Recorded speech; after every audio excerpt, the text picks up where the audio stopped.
Welcome to the Politics and Society podcast. In this episode, we'll dive into the key events from the past week in the Dáil, including the latest debates and decisions shaping Irish politics. We'll also be discussing the recent Seanad elections, analysing the shifts in representation and what this means for the future of the Irish government. Stay tuned for insight and discussion on these crucial political developments.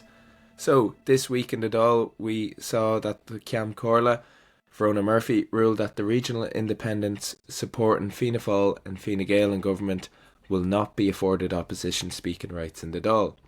Those regional independents include Deputy Lowry, who's the group spokesperson, Barry Hennigan, Gillian Toole and Danny Healy-Rae. So Marv, how big of a victory was this for the opposition? I think it's definitely a significant victory in terms of just the optics of it. This is definitely a climb down from the original position expressed by the Ceann Comhairle 2 weeks ago, where, if we remember, on the second sitting of the Dáil in January, the 22nd of January, she expressed that she had received legal advice which indicated that the regional independents could sit as a technical group, but then the opposition jointly obstructed proceedings, prevented the nomination of the Taoiseach to the following day, and brought this issue really into the forefront of the public discourse. We had a Dog and Oireachtas Business Committee set up to deal with this issue. In the meantime, it looked like it was heading for a stalemate and potentially another day of obstruction over the bank holiday weekend, both sides digging their heels in. But I suspect that, there was a lot of pressure, I think, for one side to give up in the wake of the big storm and the ongoing effects it's still having. Many people in the west of the country still without power, so I think there was a lot of pressure to kind of get this sorted so we could have a functioning parliament. And in the end, it was the Ceann Comhairle blinked first and issued a public statement on, if I remember, I think it was Sunday, might have been Sunday or Monday, where she laid out clear as mud that the regional independents can't sit as a technical group because they have helped negotiate the programme for government and have expressed in their own words. She provided plenty of quotes of the likes of Michael Lowry, the Healy-Rae brothers, Barry Hennigan, all expressing how they are having a voice in government.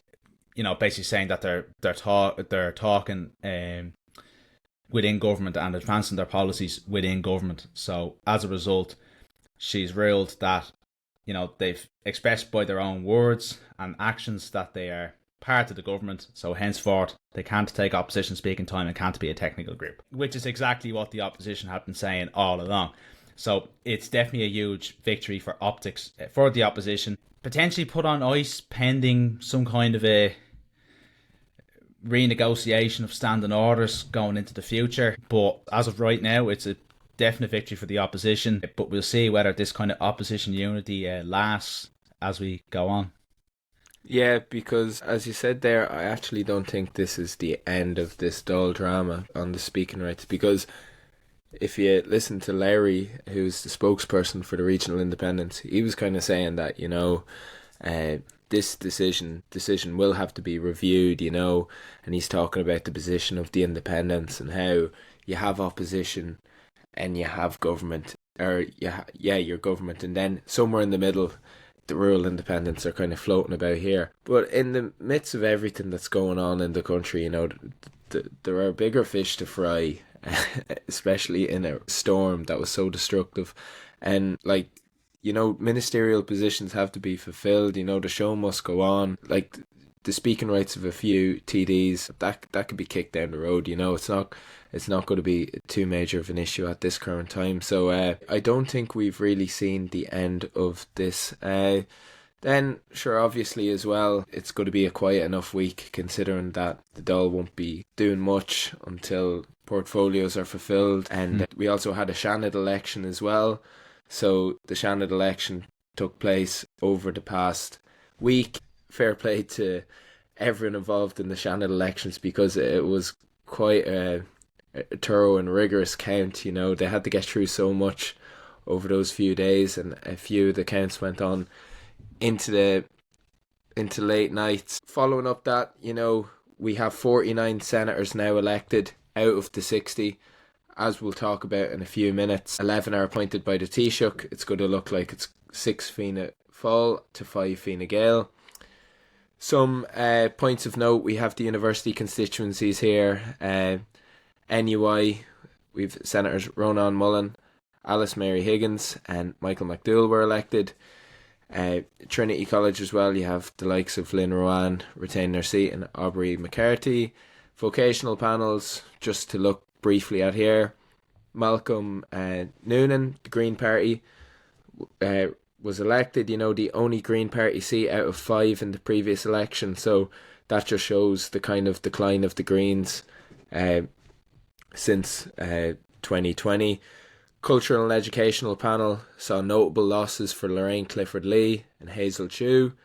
Party representation there, as we mentioned, there's still 11 senators to be appointed, but until then we have 13 Fianna Fáil, 12 Fine Gael.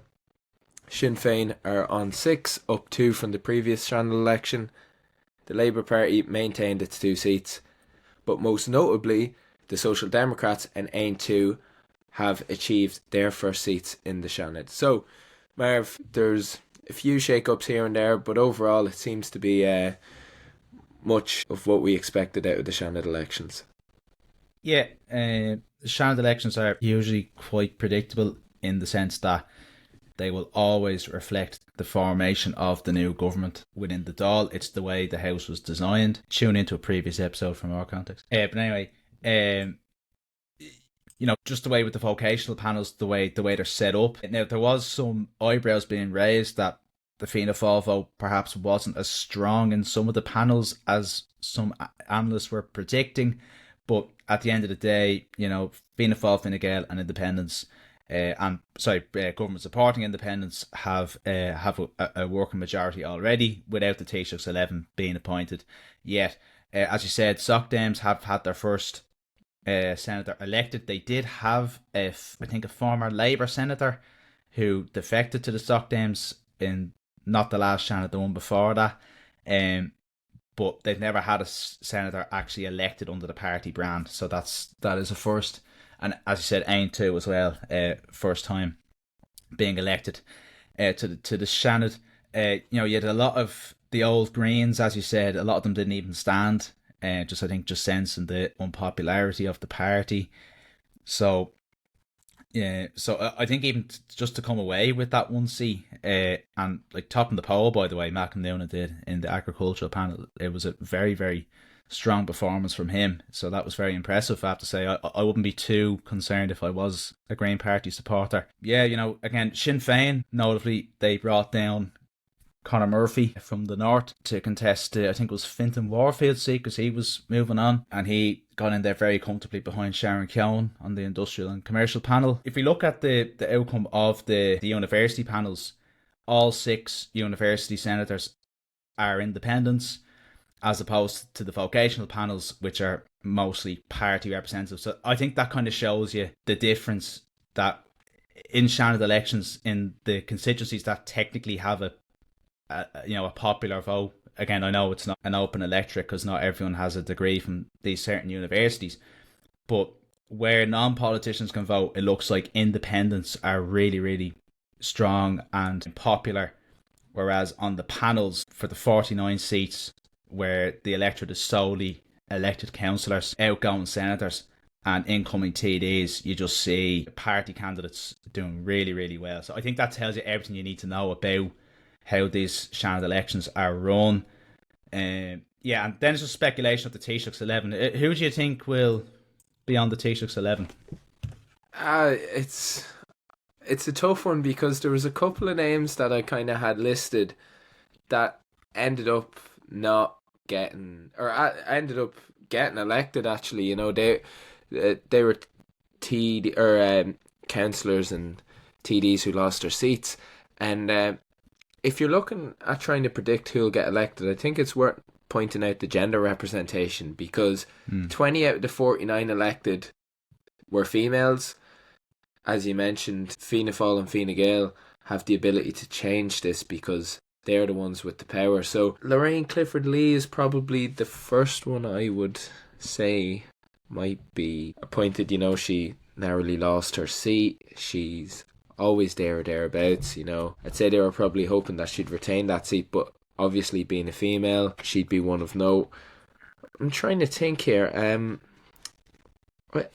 not too sure after that. Yeah, Why do you have any of for note? me, well, definitely, I'd say the likes of Lorraine Clifford Lee and Anne Rabbitte, because they both contested the Seanad elections there for the panels. Neither of them won a seat. I could see them being part of the Taoiseach's 11, as you said, on the gender basis, also on the fact that they're high profile names.